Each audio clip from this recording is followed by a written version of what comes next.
Study IQ IAS, आपका selection हमारा mission. Hello everyone, मेरा नाम है रणधीर सिंह और मैं आप सबका स्वागत करता हूं UPSC CSC study IQ YouTube channel पे। दोस्तों, आर्टिकल आज जो है वो एनवायरमेंट के रिलेटेड नहीं है, that is related to IRGS paper 2 international relations. और यहां पे एक बहुत ही बड़े लेवल पे बहुत सारे देशों के लिए शॉकिंग मूव रहा है रशिया की तरफ से। क्यों भैया? Because yesterday on 4th July 2025 Russia became the first country to recognize Taliban government where Afghanistan में जो तालिबान लेड गवर्नमेंट चल रही है। आपको अगर बताऊं मैं, अगस्त 2021 से पहले नेटो को हेड करता हुआ यूएस जो है वो पूरे आर्मी के साथ पहुंचता अफगानिस्तान में to oust Taliban from the Afghanistan, right? Because of many reasons, because of human right violation, because of this was declared a terrorist group, है ना। फिर बहुत वुमेन को लेके एजुकेशन का बहुत दिक्कत था। तो अब होता क्या है कि जस्ट बिकॉज कि वहां पे जब 9/11 अटैक हुआ, अगर आपको पता, उसके बाद ही इन्होंने बोला कि नहीं भाई, ये ग्लोबल पीस के लिए दे आर थ्रेट, ठीक है। ये हब है टेररिस्ट किसका मेरे दोस्तों, टेररिज्म का, अफगानिस्तान, और यहां से इनको निकालना बहुत जरूरी है। But they never fulfilled there objective, जो गोल वो लेके आए थे उन्हें फुलफिल किया ही नहीं। अगस्त 2021 में दे इमीडिएटली विदाउट एनी नोटिस दे एग्जिट, कुछ ट्रांजिशन पीरियड होता ना वो भी नहीं दिया, एग्जिट मार दिया। फिर उसके बाद अफगानिस्तान जो है किसके कंट्रोल में आता है? तालिबान के कंट्रोल में आता है। लेकिन देखिए, तालिबान जो अभी गवर्नमेंट चल रही है अफगानिस्तान में, उसको कोई भी नहीं मान रहा, बिकॉज यूएन जो बोल रहा है कि आपको कुछ इंटरनेशनल डिमांड्स माननी पड़ेंगी रिलेटेड टू ह्यूमन राइट्स। अगर आप इन डिमांड्स को मानते हैं, आप प्रेस को फ्रीडम देते हैं, आप वुमेन को एजुकेशन देते हैं, आप वहां पे एथनिक ग्रुप को, माइनॉरिटीज जो हैं उनको प्रोटेक्ट करते हैं, वो वहां पे थ्रेट नहीं है, उनको आप उनके तरीके से, उनके कल्चर के हिसाब से काम करने देंगे, है ना। तो फिर जो है हम ग्लोबल लेवल पे सब जो है आपके साथ ट्रेड करेंगे, और हाँ, इकोनॉमिक डील भी होगी, डिफेंस डील भी होगी, राइट, और हाँ, डेवलपमेंट डील भी करेंगे, इंफ्रास्ट्रक्चर डील भी करेंगे। ऐसा नहीं है कि भाई अभी अफगानिस्तान के साथ कोई डील कर नहीं रहा है, कर रहा है, लेकिन वो डील जो है मेरे दोस्तों इतनी ओपन वे में नहीं हो रही। जैसे इंडिया जो है अभी फिलहाल अफगानिस्तान में जो भी काम कर रहा है, it is totally humanitarian add, और इंडिया ने भी अभी तक ऑफिशियली अफगानिस्तान को रिकॉग्नाइज नहीं किया है। लेकिन रशिया के इस मूव से क्या फर्क पड़ने वाला है? How things are going to be changed at geopolitical level, right? तो क्या फर्क पड़ेगा हम वही जानते हैं। सबसे पहले आपको पता हो, जब तालिबान आए तो तालिबान ने जो अफगानिस्तानी गवर्नमेंट की जो फ्लैग था, उस फ्लैग को रिप्लेस कर दिया। आप अगर अफगानिस्तान फ्लैग देखोगे, रिप्लेस करके उनने क्या लाया? व्हाइट फ्लैग लाया। और आज पहली बार ऐसा हुआ है, कल 4th जुलाई को पहली बार ऐसा हुआ कि मॉस्को में अफगानिस्तान की एम्बेसी में तालिबान का जो फ्लैग है, जो अफगानिस्तान को रिप्रेजेंट करता है, that is Taliban white flag, जो आप ये देख रहे हैं, ये वहां पे लगा हुआ मिला। एंड जैसे मैंने आपको बोला कि रशिया ने अब रिकॉग्नाइज कर दिया है, अफगानिस्तान इसमें बहुत स्ट्रगल कर रहा था, तो अब रशिया के इस मूव से क्या होने वाला है मेरे दोस्तों? देखो, सब देश डर रहे थे, even India, to officially recognise Afghanistan. Why? Because Afghanistan is very unfamous for human right violation. You know that child education, women empowerment को लेकर अफगानिस्तान में बहुत दिक्कतें हैं। और अब मैक्सिमम देश जो हैं वो इंक्लूसिविटी की बात करते हैं, वो बात करते हैं वुमेन एम्पावरमेंट की बात करते हैं। इंडिया कितना ओपनली बात करता है। अगर इंडिया एक ऐसे देश के साथ रिलेशन बनाता है जिस देश में वुमेन को एजुकेशन नहीं, जिस देश में माइनॉरिटी के साथ प्रॉब्लम है, तो मुझे बताओ, हमारी जो है ग्लोबल लेवल पे इमेज खराब होती है, ग्लोबल लेवल पे हमारी इमेज खराब होती है। लेकिन रशिया के इस मूव से क्या होगा मेरे दोस्तों? बहुत सारी कंट्रीज जो हैं now they will start doing tie-up और officially recognizing the Taliban-led government in Afghanistan। तो ये आइस ब्रेक कर दिए किसने? रशिया ने। अब देखिएगा, चाइना, ईरान और Pakistan, they will also in coming days they will also recognize what Afghanistan यानी कि Taliban as the official government। अब उसके अलावा आपको एक और बात समझनी है, रशिया ने ये क्यों किया है? देखो, it is all about to get the control over the region। मुझे एक बात बताऊं, मिडिल ईस्ट में देख लो, प्रॉब्लम किसकी है? फाइट किसकी है? Fight is actually between Russia and US, Russia and your NATO, Russia and European union. कि मिडिल ईस्ट में जितनी कंट्रीज हैं जिनके पास बहुत मिनरल रिसोर्सेज हैं, तो उन पे कंट्रोल किसका रहे? तो अब देखिए, ज्यादा कंट्रोल दोनों सीरिया पे अभी कुछ महीनों पहले कौन कंट्रोल करता रशिया? आप किसका कंट्रोल है भैया? आपका यूएसए का कंट्रोल है ना?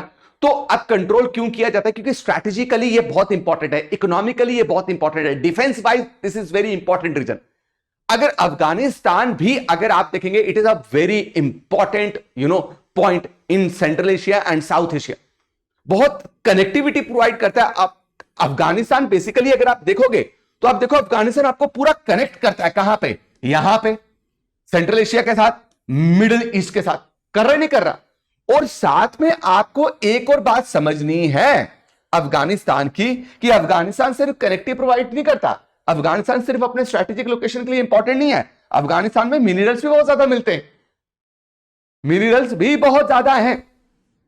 अब वेस्टर्न कंट्रीज जिसमें यूएस और यूरोपियन यूनियन, कनाडा, इन सब ने क्या किया भाई साहब? आपका फिंगर पॉइंट आउट करी तालिबान के खिलाफ कि भाई वुमेन राइट को लेके ये प्रॉब्लम, मीडिया को फ्रीडम नहीं है, इंक्लूसिव गवर्नमेंट नहीं है, रिप्रेजेंटेटिव नहीं है वहां पे, है ना, वहां पे प्रॉपर इलेक्शंस नहीं होते भैया। अब इस हेजीमनी को तोड़ दिया है, इस इंटरनेशनल प्रेशर को रशिया के मूव ने कमजोर कर दिया है। क्योंकि आप समझिए, अगर जहां पे रशिया जुड़ गया और रशिया के साथ अगर चाइना जुड़ गया ना, तो वहां पे पूरा तख्ता पलट होता है पावर का एट ग्लोबल लेवल। तो डायरेक्ट चैलेंज है किसका? रशिया का। किसको? आपका वेस्टर्न यूनियन को, यूरोपियन यूनियन को, वेस्टर्न कंट्रीज को, नेटो को, राइट?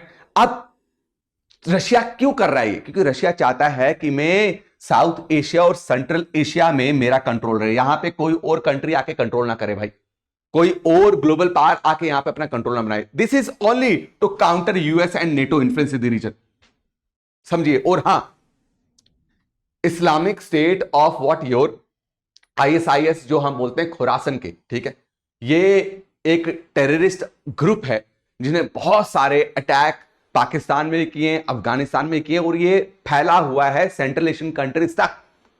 तो ये टेरर ग्रुप को इनको भी सबस्यूम करने के लिए, इनको भी कंट्रोल करने के लिए, न्यूट्रलाइज करने के लिए रशिया जो है मूव ले रहा है, ताकि रशिया का अफगानिस्तान में वापस पकड़ बने। और ये ना हो कि अफगानिस्तान में, अब देखो रशिया ने क्या बोला कि हम एजुकेशन पे भी काम करेंगे, ओपनली बोला रशिया ने, हम आपको इंफ्रास्ट्रक्चर बना के देंगे। तो रशिया का ये प्लान है कि ये ना हो कल को अफगानिस्तान जो है वो डिस्टेबलाइज तो है, अभी भी अनस्टेबल है। जब ऑफिशियल रिकॉग्निशन ये कल को यूएन उठ के आके, या यूएस यूएन को फोर्स करेगा, चलो जी वापस आर्मी भेजो, वापस जो है वहां पे यूएन आर्मी भेजो, तो क्या करोगे? तो ये अनस्टेबिलिटी जो है सेंट्रल एशिया को डिस्टेबलाइज कर सकती है। हो सकता है कि इस्लामिक जो आपका स्पिल ओवर है वो सेंट्रल एशियन रिपब्लिक्स में भी हो, उसी को रोकने के लिए मेरे दोस्तों रशिया ने ये मूव लिया है। अब मैंने आपको बोला ना, अफगानिस्तान सिर्फ क्या कहते हैं तालिबान नहीं, अफगानिस्तान आज के टाइम पे जो क्रिटिकल मिनरल्स हैं उसके लिए बहुत फेमस है। जो क्रिटिकल मिनरल्स आज की टेक्नोलॉजी को सर्वाइव करवाने के लिए चाहिए, Afghanistan is very famous. Molybdenum, right, आपका cobalt, niobium, iron, copper, right, ये बहुत इंपॉर्टेंट है, gold, all these minerals are found in Afghanistan. तभी तो चाइना जो है अफगानिस्तान के साथ इतनी डील कर रहा है। ये बहुत ल्यूक्रेटिव है, बहुत रेयर अर्थ एलिमेंट्स मिलते हैं कहां पे? आपके अफगानिस्तान में। और रशिया को पता है कि अगर मैंने सबसे पहला देश बन, पावरफुल तो मैं हुई, अफगानिस्तान को अगर मैंने रिकॉग्नाइज किया तो इन पे कंट्रोल तो भैया मुझे मिलेगा ही, इन पे कंट्रोल मुझे मिलेगा ही। अब समझिए कि कंट्रीज क्यों नहीं तालिबान को रिकॉग्नाइज करती हैं? It is because of human right concern. ये सही है, बहुत ज्यादा रिस्ट्रिक्शन है मेरे दोस्तों वुमेन एजुकेशन में, एम्प्लॉयमेंट में, पब्लिक प्रेजेंस में। आप देख लो, वुमेन को अलाउड नहीं है अपने शोहर, अपने भाई या अपने फादर के अलावा बाहर निकलने का। वुमेन को अलाउड नहीं है अभी भी एजुकेशन देने के लिए। कितने वहां पे फादर या ब्रदर्स जो अपने बहनों को, अपने बच्चियों को पढ़ाना चाहते हैं, ठीक है, वो छुप छुप के बच्चों को पढ़ाते हैं, लड़कियों को पढ़ाते हैं, बहुत मुश्किल है वहां पे, राइट। मीडिया को पूरी तरीके से आपका रिप्रेस किया हुआ है, बहुत रिप्रेशन है, मीडिया को फ्रीडम ही नहीं है वहां पे बोलने के लिए, राइट। और सिविल सोसाइटी का तो नाम ही नहीं है ना वहां पे। माइनॉरिटीज को कोई राइट्स जो है तालिबान ने गारंटी नहीं दी हुए। कितने एथनिक ग्रुप्स हैं उसमें से आप हजारस ग्रुप देख रहे हैं, इनके साथ बहुत प्रॉब्लम हुई है तालिबान की। तो माइनॉरिटी ग्रुप्स का जो कंटिन्यूसली ह्यूमन राइट वायलेशन हो रहा है ना, उसको लेके पहला रीजन है कि रिकॉग्नाइज, बदनाम होता है ना, इंक्लूसिव गवर्नमेंट नहीं है, इलेक्शन ही नहीं है भाई, पावर जो है वो सिर्फ और सिर्फ किसके पास है? तालिबान हैंड्स के पास है। अब जो नॉन तालिबान ग्रुप्स रह रहे हैं उनका गवर्नमेंट में कोई से ही नहीं है। गवर्नमेंट क्यों तालिबान के लिए क्यों कोई डेवलपमेंट प्रोजेक्ट लेके आएगा? उनकी अपलिफ्टमेंट के लिए क्यों कोई मेरे दोस्तों आपकी स्कीम लेके आएगा? तो यही कारण है कि चाहते क्या है, यूएन क्या चाहता है, इंक्लूडिंग हम भी चाहते हैं कि ऐसी गवर्नमेंट हो जिसमें प्राइवेट सेक्टर भी आए, प्राइवेट सेक्टर को मौका दो, गवर्नमेंट को भी मौका मिले, मिलकर काम करे, और सिविल सोसाइटी भी वहां पे हो। पब्लिक प्राइवेट पार्टनरशिप पे काम होना चाहिए, वहां पे कोलैबोरेशन मैनेजमेंट होना बहुत जरूरी है। कम्युनिटी लेड पार्टिसिपेशन या कम्युनिटी लेड डेवलपमेंट होगा, बहुत जल्दी ग्रो करेंगे। अब देखिए, इंडिया ने अभी तक, आप इंडिया की बात करेंगे, उन्होंने तालिबान को रिकॉग्नाइज ही नहीं किया कि वो लेजिटिमेट गवर्नमेंट है। लेकिन इंडिया ने जब 2021 में जब नेटो ने एग्जिट लिया, तो इंडिया ने भी अपनी एम्बेसी जो है काबुल में बंद कर दी थी। फिर इंडिया ने मिड 2020 में अपने डिप्लोमेटिक मिशन को वापस रीओपन किया, बहुत लिमिटेड कैपेसिटी से, लेकिन रीओपन किया। अब मेरे दोस्तों, इंडिया लगातार क्या काम कर रही है कि मैं ह्यूमैनिटेरियन एड प्रोवाइड करूं।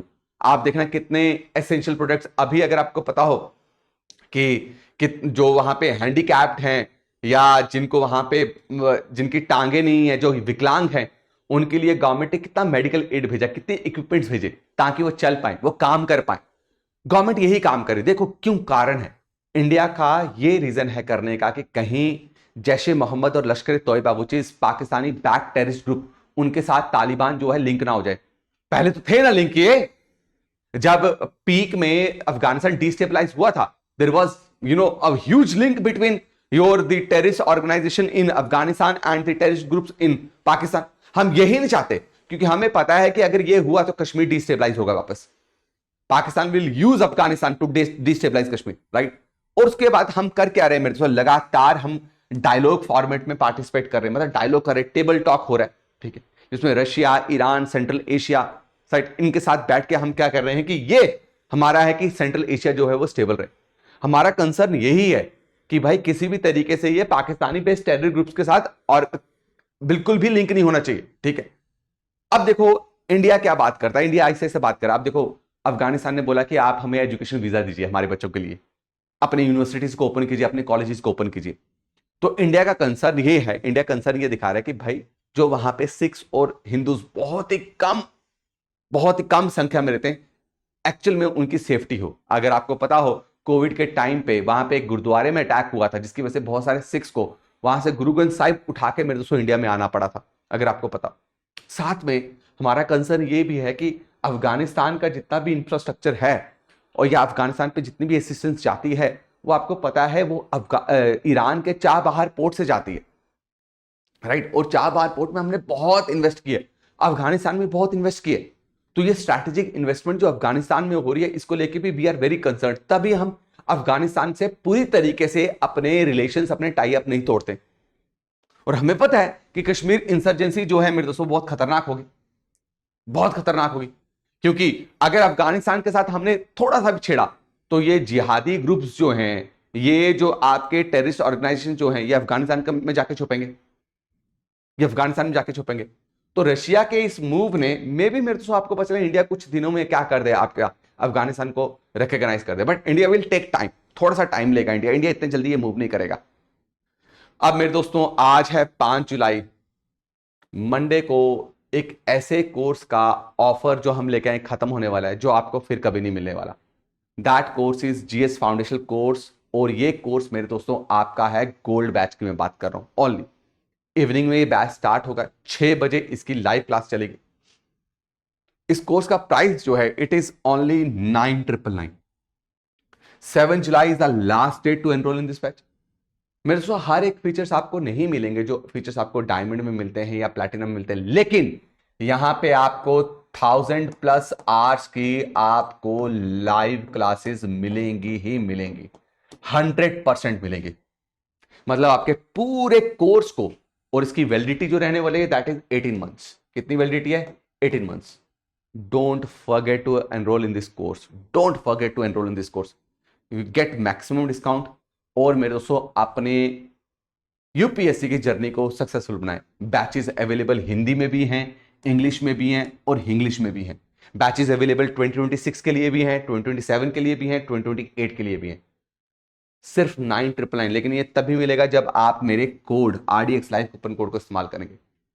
सी यू इन नेक्स्ट वीडियो। तब तक के लिए आप ख्याल रखें, कोर्स को ज्वाइन करें। मिलता हूं आपको नेक्स्ट वीडियो में। सबको प्यार भरी नमस्कार, सत श्री अकाल, जय हिंद, जय भारत मेरे दोस्तों।